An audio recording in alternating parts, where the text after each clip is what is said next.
Thank you so much for the opportunity to speak. So I'm going to be talking about AI pleasure and pain.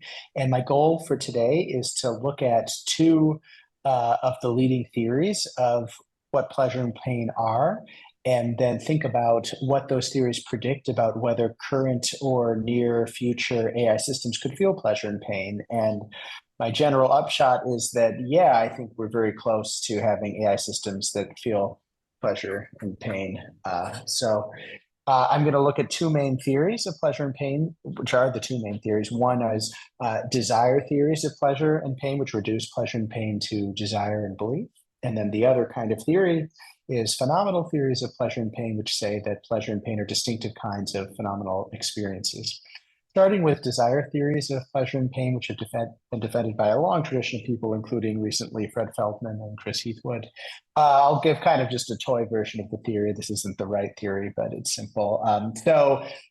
First of all, in general, talking about pleasure and pain, it's good to distinguish what's sometimes called propositional pleasure and pain from sensory pleasure and pain. So you could be pleased that your sports team won the game. That would be an example of propositional pleasure and pain, but it's not sensory pleasure, which is in particular pleasure directed at sensory experiences. So then more generally, we can say, well, a subject is pleased that P if and only if the subject desires that P and believes that P. So you take pleasure in something if you want it to happen and think that it happened. That would be the general case of propositional pleasure. And then today, I'll just assume that a sensation is an experience is a sensory pleasure, if and only if you are pleased that you're having the sensation. I'm not sure that's the right. Actual desire theorists tend to have very intricate theories, but I don't want to get into that here. So just kind of let that just look at that in a relaxed way. And then another distinction, it's just kind of interesting. There are plenty of negative experiences that seem opposed to pleasure, but we wouldn't necessarily use the word pain, like with itches, for example. And so often people use the term displeasure to just mean generally negative experiences. I think, many people think that there's a connection between pain and pleasure and welfare. And so you can think of displeasure, for example, as a range of negative experiences, including pain, that contribute negatively to well-being somehow. And so then you're displeased that P, if and only if you desire that not P and believe that P. And then a sensation is a sensory pain, if and only if you're displeased that you're having the sensation. So that would be a desire theory. And I want to apply this to AI. Well, first of all, why accept desire theories? Turns out the biggest reason to accept them is actually quite relevant to AI. So the most popular kind of argument in favor of these theories is appealing to the heterogeneity of pain and pleasure. The idea is there's such a wide range of different experiences, sensations that seem like sensory pleasures. And so it would be just like, yeah, so what's great about desire theories is it can really explain what they all have in common, which is they're all desired. And I just want to really make vivid to you the range of, for example, pleasures. There's analogous things with pain. So here's an example. So here's some examples of just totally different kinds of experiences that I think, especially if you thought, the opposite is going to be phenomenal theories, which say that there's like a distinctive phenomenal aspect of our experience that's shared by all pleasurable experiences or all painful experiences. It's just like, tell me what it is for all of these things, because they're very different. So there's bodily pleasures, like being in a hot tub, sunbathing, having sex. There's like other perceptual pleasures, like gustatory, the great meal, lovely smell, visual pleasures. If you look at a beautiful sunset, sound pleasure, you listen to great music. Then there's emotional pleasures like elation. These are not my examples, they're Chris Heathwood's. I don't get pleasure from. So elation from receiving an ovation, satisfaction of finishing a project. Then there's cognitive pleasures like the satisfaction of finishing a crossword. And then there's aesthetic pleasures. So myself, I think that there's basically nothing in common between these experiences except that they're desired. And so that's one reason why I'm very tempted by desire theories of pleasure.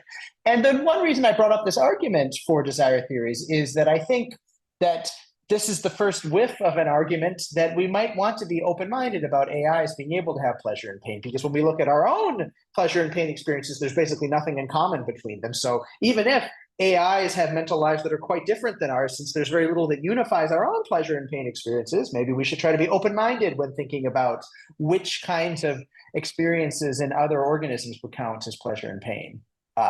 So that's just a warm-up. Yeah, so then, okay, how would this apply to AI theories? Well, okay, if these theories of pleasure and pain are right, then AI systems will have pleasure and pain if and only if they can have desires and beliefs. So I wasn't planning for this talk. I'll speak programmatically for a few minutes, I guess, but I wasn't really planning. I don't want to get into too much detail here necessarily about whether AI systems have desires and beliefs, because I think that's a pretty tractable thing to think about, because the last, 100 years of philosophy of mind have given us careful theories of the nature of desire and belief that are, in my opinion, relatively tractable to apply to even current AI systems.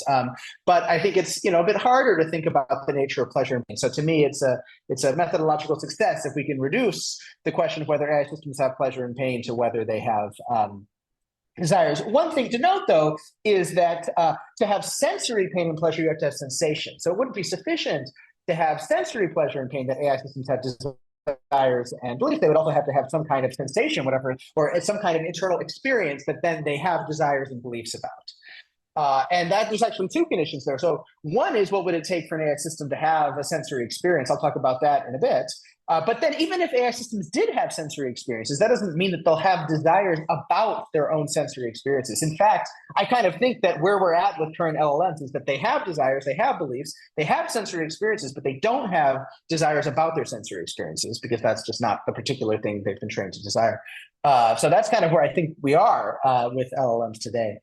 But I'll speak programmatically. So what would it take for AI systems to have desires and beliefs? Well, myself, I'm quite tempted by dispositional interpretationist kinds of theories of beliefs and desires. And what those will say is that, okay, for an AI system to have, the way I think about it is an AI system will count as having beliefs and desires if they display sufficiently complex behaviors that look like actions, look like plans, where if you wanted to explain, and for example, in terms of predict, what behavior they're going to do, what's the next move they're going to make in a difficult game, the only way you're going to plausibly be able to explain the next thing they're going to do is by appeal to, well, that's the best way to achieve a goal. And in my opinion, when the best way to explain an AI system's behavior is by appealing to a goal and a belief about how to achieve the goal, that's when they will genuinely have beliefs and desires. Because to me, beliefs and desires are a special science posit that earn their keep in making predictions. And the special science here is the science of folk psychology and explaining behavior. So that's how I'm tempted to think about belief and desire. But sometimes in other moods, I tend to be sympathetic to representationalist theories of belief and desire, which say, well, in addition to that, there needs to be internal representations that play the roles of belief and desire in a folk psychology. So you're still going to be explaining behavior and predicting action, but there have to be specific internal representations that play the causal role. And here, if you want to explain, if you want AI systems to have beliefs and desires, the relevant thing to do is, it's a question in what's called interpretability research, where there are all this great research happening right now of people looking at large language models, for example, looking at their internal activations, looking at these vectors of numbers in intermediate layers of the large language model, and seeing if we can interpret them so that they're reliably correlated with features of the environment, so that they would represent those features of the environment. And then, so that would look like beliefs. And then if you wanted to find desires, then I think this has been done less for LLMs. You'd have to look at how LLMs behave, for example, in game environments, and then see if they have internal representations that reliably happen before they act, and maybe that's an intention or desire. So that would be how you'd approach this question. The interesting thing for the context of pleasure and pain is that, actually, if they have beliefs and desires, then they'll have propositional pain and pleasure, and then if they can direct those things at their own sensory experiences, if they have those, then they would have pain and pleasure. So that's how it looks on desire satisfaction side. Now I want to turn to what you might think is the harder challenge for current AI systems, which would be, what about phenomenal theories of pleasure and pain? That's the other. So the phenomenal theories of pleasure and pain, which recently have been defended by people like Ben Bramble and Shelley Kagan, say that sensory pleasures and pains are they're special kinds of phenomenal experience. What distinguishes them from other experiences is the intrinsic quality of the experience they have. By contrast, for desire theories, the fact that that a sensation is a pleasure is extrinsic to the sensation itself. It's a matter of whether you desire that sensation. By contrast, from phenomenal theories, it's about the intrinsic quality of the experience that you're having. Well, of course, then the question is, well, can you say more about what the intrinsic quality is? Because we looked at 30 examples of different pleasures that seem to have nothing in common. And then, well, that's tricky. And Ben Bramble says, well, the intrinsic quality is sprinkled almost indistinguishably across the experience. And then Shelley Kagan says it's an intrinsic aspect of your experience that's analogous to volume, where it's not like when you listen to music, there's an extra thing in the volume that's, well, really, there's just sounds, not volumes, but the volume is an aspect of the sound. He thinks the pleasure is an aspect of it. Okay.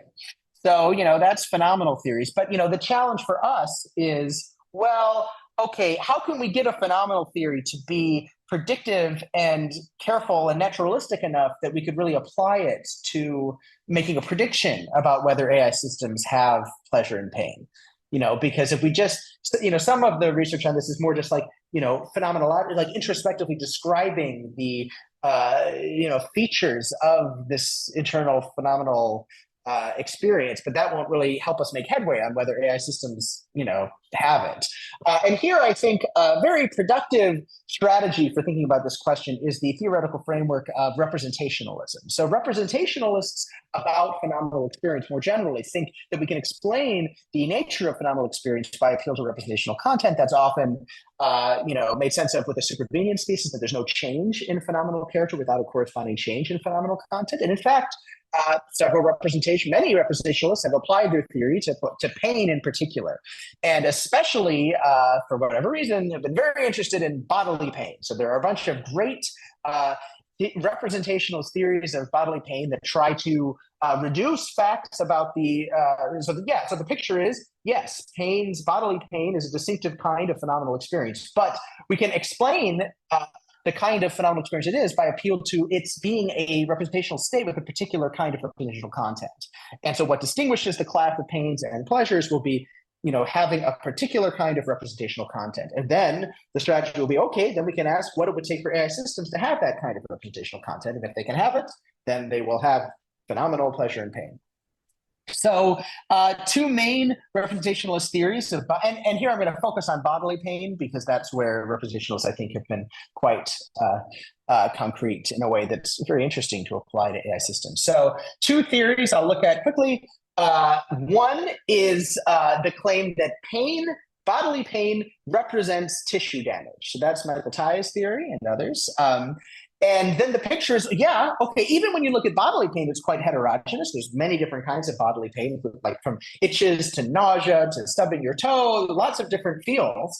But the key is they're all going to have representational contents in common. And there's this wonderful quote from Michael Tye I'm going to read in depth where he tries to give a specific representational content for like 50 different kinds of bodily pain that I think is it's a very rich kind of, it makes it feel like, okay, maybe this is a research program here because, there really does seem like you can find a different content for every feeling. And so then maybe you can reduce feelings content. So here we go. So a twinge of pain represents a mild brief case of damage.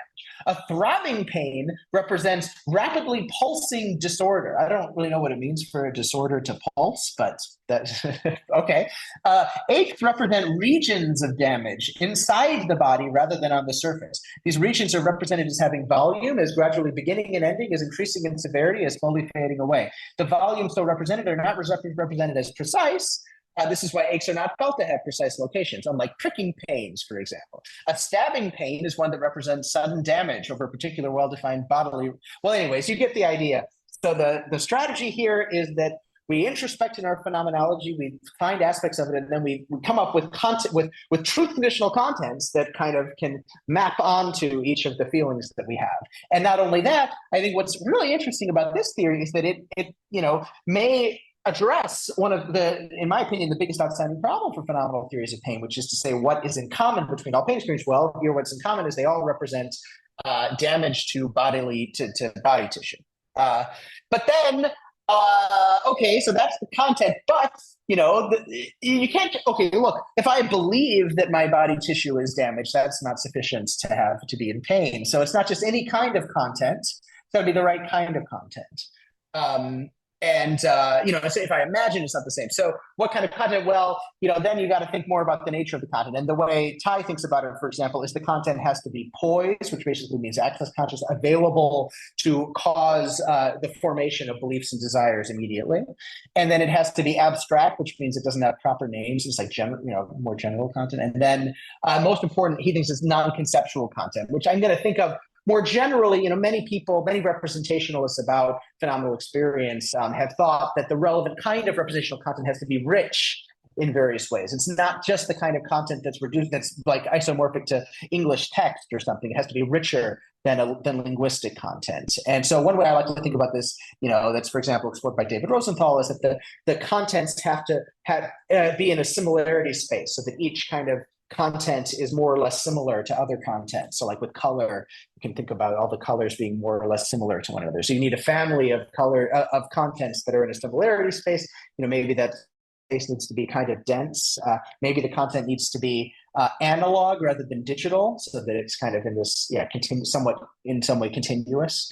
So fancy content like that. So that's going to be the picture, is that sensory pain is fancy non-conceptual content that represents bodily damage. And then the question is, okay, so can AIs then feel bodily pain? Well, they'd have to represent bodily damage to a body, and they'd have to have fancy content that's available to cause beliefs. So do we have that? Well, okay, one thing I think a lot of people is not known that well in the general public is actually some large language models do control robotic arms. So there's a quite influential one called Palm E it's like ChatGPT, but it controls an arm. So that's very interesting. So some of them do have bodies. The thing is, though, I think current systems like this, they don't represent damage to the arm. You can imagine that for robotics, it would be very helpful to train an AI to have a bunch of sensors that, for example, are installed on joints. And when the joint is malfunctioning, the sensor fires, or when there's risk of malfunctioning.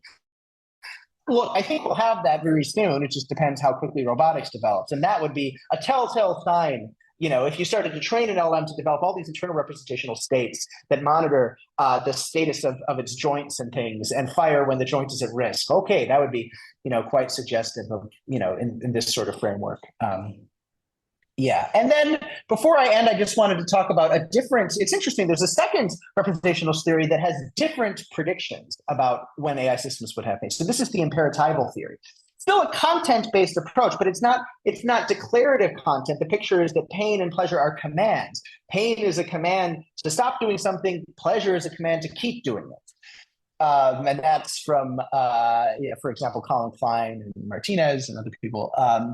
And so then the question is, so basically, when you have an itch, it's a command to maybe scratch. When you have pain in your ankle, it's a command to not put weight on it. Things like that. You come up with a vague command to not do stuff for various pains that you have. And then the question is, what does it take for a system to have that kind of content? And then would an AI have it? So I think Martinez has the best account of kind of how this imperative content develops that I've seen. And he has kind of a broadly naturalistic approach to content. So, in general, the way I think about representation usually for declarative content is, well, an internal state of an AI, for example, represents cats if and only if, in kind of optimal conditions, there's some normal law-like connection where the existence of cats, if it's these images of cats, in a law-like ways causes the internal state to fire. So we're looking for law-like causal connections between the external world causing the internal state. But that's for declarative content. For imperatival content, the picture Martinez has, well, it's just the opposite direction. So a mental state M, or an internal activation of a large language model, will have an imperative content F if and only if under optimal conditions that state M helps make it the case that F. So for example, here it's quite interesting. It's a different answer to what it would take for AIs to feel pain potentially. So now you could look at that robotic arm attached to a large language model and ask, are there internal activations that in a law-like way fire before and then cause the arm to avoid threats or to stop doing something? Imagine the arm is doing something and it's starting to get damaged, and then whenever this internal state fires, it stops what it's doing. Well, that would be, in this kind of theory, that would be quite suggestive that maybe the system feels pain. And then, so what I thought was really interesting here, though, is that the two different representational theories have a different answer to when and in both cases, a pretty straightforward answer to when an AI system would feel pain. We're just looking for different kinds of law-like relations. And crucially on this one, on the imperatival theory, actually, the system would not necessarily need to develop special representational capacities to monitor for tissue damage. Because even without that. So it might be, for example, that Paul Lee already has these internal states. I think that hasn't really been, people haven't asked that question. All right. Good. So I think I'll end there because that's 20 minutes. Good. Thank you.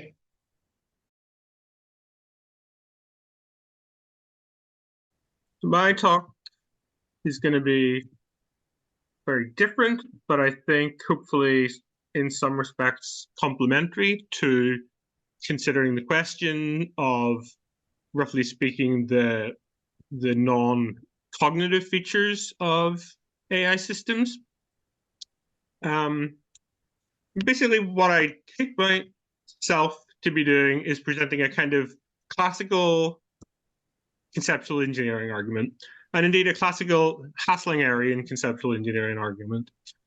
I think that my goal is pretty well represented by my title. So AI doesn't have emotions, but we should attribute emotions to AI. So we're going to discuss, or rather we're not going to discuss, but I will point out that we're not going to discuss what emotions are, but this is my view. Okay, so conceptual engineering broadly is the project of assessing our representational devices, that could be words or concepts, and if necessary, improving them. Then there's a bunch of ways in which we might think a representational device falls short. The ways that I'm going to be concerned with are the non-epistemic ways. So as I'm conceiving it in this project, conceptual engineering is improving representational devices, even if it's at epistemic cost. And so I think that's exactly what is going to happen here. And so in particular, I want to make two claims. The first is that current generation language models don't have emotions. And the second is that we should change our concepts of some emotions, nevertheless, so that they apply to AI. So it should seem that there's like a tension here.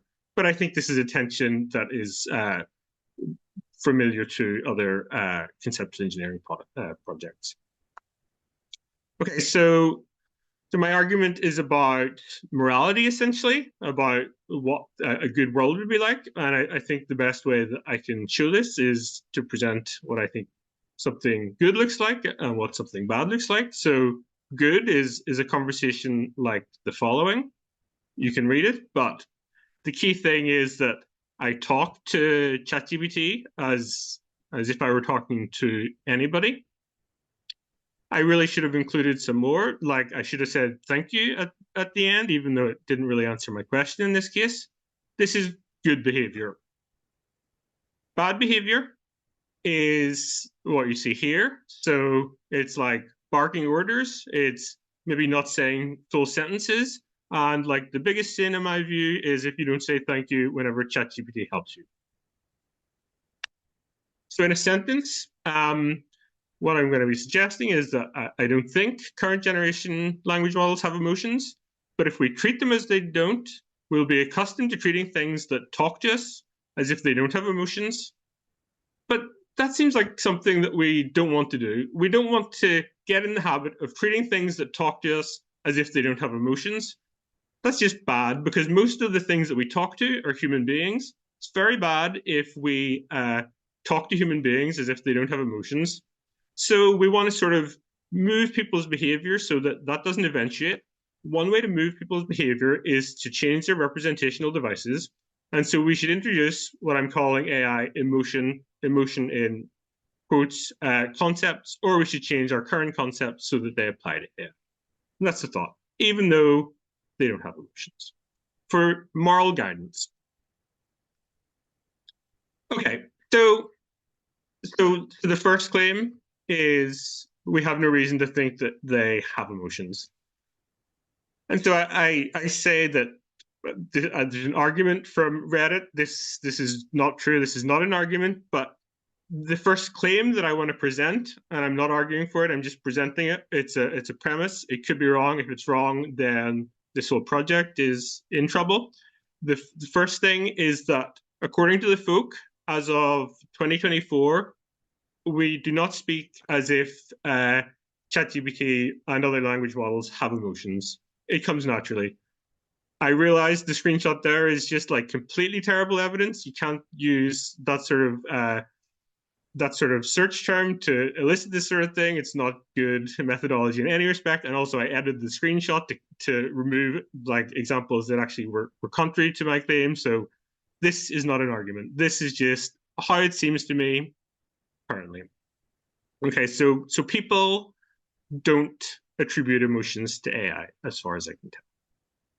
But my claim was that they don't have AI, so there's a gap there. And so to do like a little bit of philosophy, I want to try and bridge the gap. So in a paper, Kaplan and McKeever made from 2021, we argue that certain terms are ordinary language guided. What we mean by that roughly is that for some bits of reality, the best source of evidence about how that bit of reality is the things that we as normal, untutored people say about that bit of reality. The leading example that Herman and I use in the paper is knowledge. And so I would encourage you just to think of the analytic epistemology literature of the past 70, 50 years or whatever. Think of bank cases, think of Getty cases.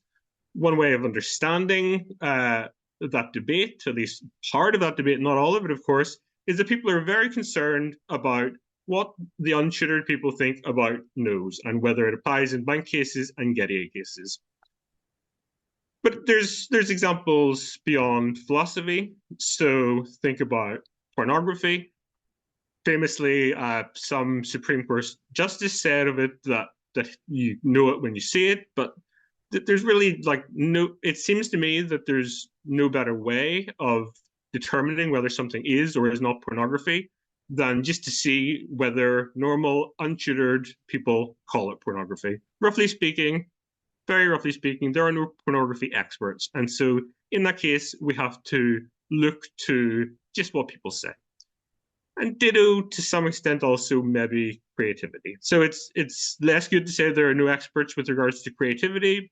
But if we're faced with some putative work of art, it seems that one of the best ways to investigate whether indeed it is an instance of creativity is just to ask people.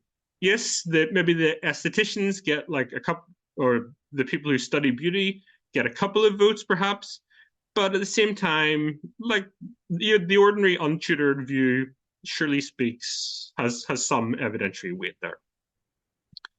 Okay, so this is meant to be like a sort of general point. Specifically, well, in a second. Okay, so just to repeat myself, so the thought is that emotional talk is like this. And so in particular, if humans in general tend to withhold attributions of LLMs, as I'm premising, rather than presenting any evidence for, we should take it as evidence that they don't have emotions. So I'm suggesting that we do ordinary language philosophy with regards to LLM emotions.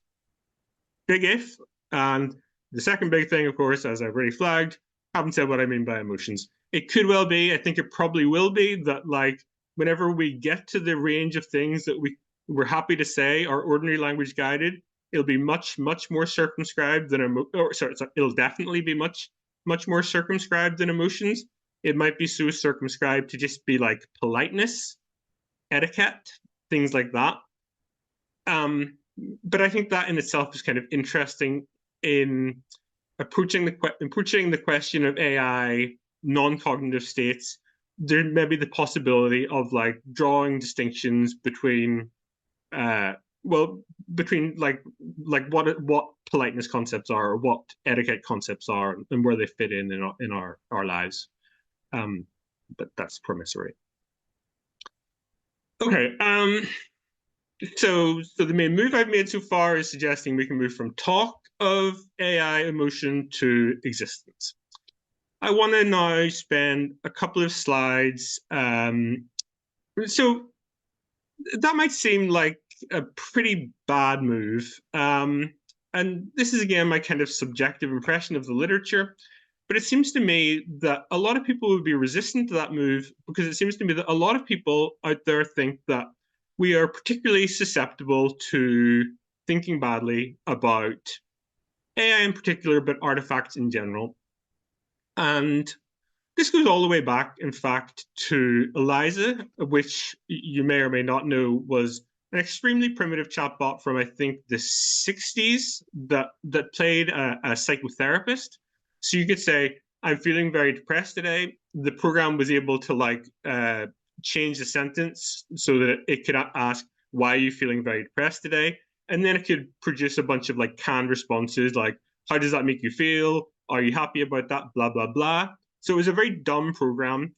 But even people who knew that it was dumb, I think they knew, they still sort of bared their souls to this thing. And so a conclusion that people drew from this was that we have this tendency to attribute human properties to language models, or sorry, to just things that give us the slightest hint of having such properties. I think this trend continues. So Maurice Shanahan, who works for DeepMind, he has an influential paper from this year, last year, I guess, about how we should think about LLMs. And one of the main lessons that he extracts from that paper is that we should be wary of the siren song of anthropomorphization. So he thinks it's a big worry. And so he thinks that we are fundamentally, well, no, this is putting words in his mouth. I think that one can find in these two things and in much work, the thought that we are unreliable about attributing properties to artifacts. If that's the case, then we should be wary of taking ourselves as untutored folk talking about AI emotions to be reliable. And so we should be wary of saying that emotion talk in the context of AI is OLG. So in truth, this is part of a bigger thing that I'm working on. I think it's a very interesting question. And what I just briefly say that I don't think that this view that we're anthropomorphizers is on super good ground. And so I think the claim that emotion talk could be OLG remains perhaps okay. Okay, so I can skip that. So the first thing I want to note, so as I'm imagining anthropomorphization, and as I think I see it in popular discussion, it's kind of like a sort of blanket attitude that whenever we see something that gives us the slightest hint of having a mind, we just go whole hog and or just become unreliable, attribute many things to it. And as far as I can tell, a lot of this sort of discussion doesn't really look at what people in a bunch of fields actually say about the way we interact with technology in general, and in some cases AI in particular. But in fact, this is a question that a bunch of fields are interested in. So psychology, anthropology, human-computer interaction, and other fields. And what I think, again, this requires more work, certainly, than I can do in a short talk. And I don't think I've definitely established it to my satisfaction. But I think if one goes through that literature, one will come out with the idea that really there's no consensus on what anthropomorphization is and the extent to which we're anthropomorphizers. And so I think, as a general point, if one is thinking about language models and their capacities, and one wants to make this move, then one needs to be more specific. So just some examples of dissent in the literature. Shelley Turkle, a famous psychologist at MIT, who's done a lot of interesting work on how we interact with robots, has this idea of that children, for example, treat things like Furbies or Tamagotchis as alive enough. So a child faced with a Furby that is a toy that you can in some ways pretend to care for, and in response to your caring activities will, appear happy. A child is very happy to say of a Furby that they love it, that they care for it, but that it can't think. So for Turkle, it seems like this anthropomorphization, this attributing human properties to non-human things, is kind of it's subtle. It's not all or nothing. But for some people, it is all or nothing. I think. So I'm not going to pretend to be anywhere close to an expert on this literature, but there's this thing called the media equation in this field called communication studies, which suggests that basically we anthropomorphize constantly, that whenever we get the chance, we attribute human properties to even not particularly human things. So things way away from language models. So this is a sort of view that would fit well with our reactions to Eliza, but it goes further. So they think things like TV shows are things that we anthropomorphize. And one might think, if you know the somewhat famous book from 25 years ago, Bowling Alone, which argued that the rise of TV in the last third of the 20th century in the US correlated with a decline in civic participation, one could think that the same sort of things going on, that basically the people who are bowling alone have replaced TV replaced people with TV because they anthropomorphize TV. But that's extremely aside. Conclusion of this bit. It's unclear to me that anthropomorphization is spoken of in a single way. And so if you claim that we're anthropomorphizing, you need to be a bit more specific. And so I think that I have thereby removed a defeater to the claim that our everyday talk about AI emotions is unreliable. Okay, I said that. So let me just be somewhat brief about, this is going to be much more programmatic. I don't really like this principle here, but let me just sort of tell you the direction that I want to explore this question further, and indeed the way that I think we should explore this question further.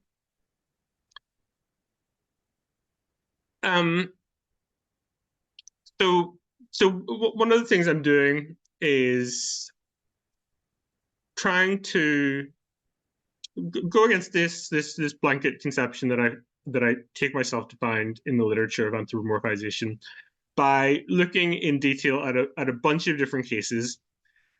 And it seems to me that if one does this, looking in detail at what people say, you get results that are other than what you would expect if we were, as the Mad Dog anthropomorphizers thought. So think about AlphaZero, the thing that plays chess so creatively and better than the best non-AI machines.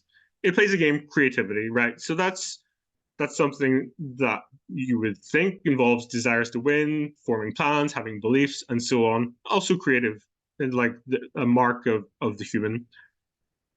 I claim that it would be a prediction of the anthropomorphizing view that we would just go whole hog with regards to AlphaZero and say everything human about it.